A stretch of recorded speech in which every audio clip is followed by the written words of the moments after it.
చెప్పేవా చెవిలోన ఒక మాట, పువ్వులతో తుమ్మెద చెప్పే మాట.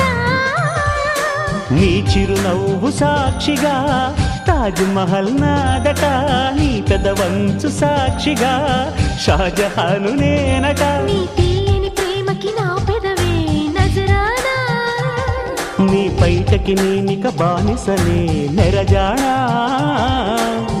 అనంతాల ఆత్మ నీవై చేరుకున్న వేళలో కోకలు కట్టిన కోయిలా కమ్మని కౌగిలియవే.